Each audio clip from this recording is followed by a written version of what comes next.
Bumilib naman ang netizens kay Kim Chiu dahil sa kasipagan at dedication nito para sa hinaharap nila ni Paolo Avellino. Sa noon time show ay nabuko ang aktres. Nag-aral pala ng 3 linggo si Kim Chiu sa Paris. Hindi pa niya ipapaalam kung hindi pa nagtanungan ang mga host sa isang noon-time show kung saan-saan sila nagbakasyon nitong nakaraang Holy Week. Si Amy Perez ang nagsimula mag-congratulate kay Kim dahil sa achievement niyang ito. Tumatawa lamang ang actress pero nagpasalamat at sinabing this year is learning, improving, and growing. Hindi naman tumitigil kung ano lang ang malalaman natin sa buhay.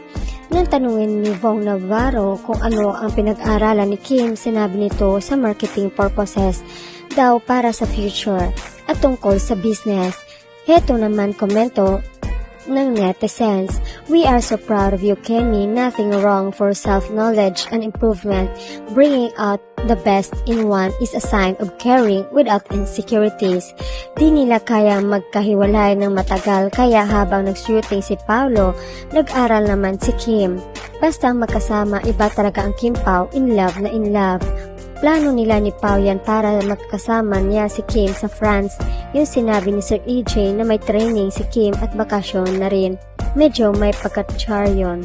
Hay nako, love na talaga nila ang isa't isa. Kaya ayaw maghiwalay ng matagal. Char but not char. Sobrang happy na din lang sa pagiging actor sila nag-improve pati sa love life and business. God bless you both. Good job for self-development reasons. Go for it.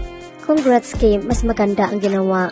Nag-aral ka sa Paris, alam naman namin may alam ka na about sa business, but gusto mo pa rin malaman iba't ibang paraan about sa business. Good job, Kemi. We are so proud of you, Kemi. Never stop learning new things. Really smart and witty. Iba talaga, Kemi namin, more knowledge ang peg para sa future nilang magtsusawa. Business-minded make sure niya talaga pag wala na siya sa mundo ng showbiz, hindi na siya maghirap.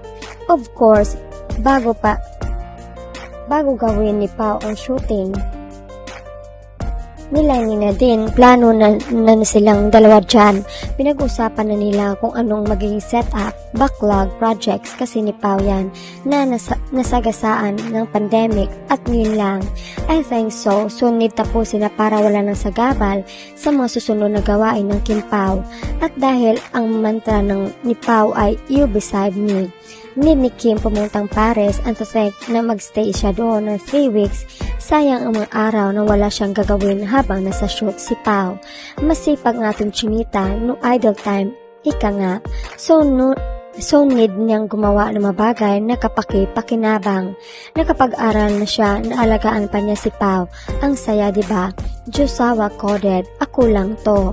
Masayang-masaya ang Kim Pao Fanny, kumbinsido na raw sila may rasyon.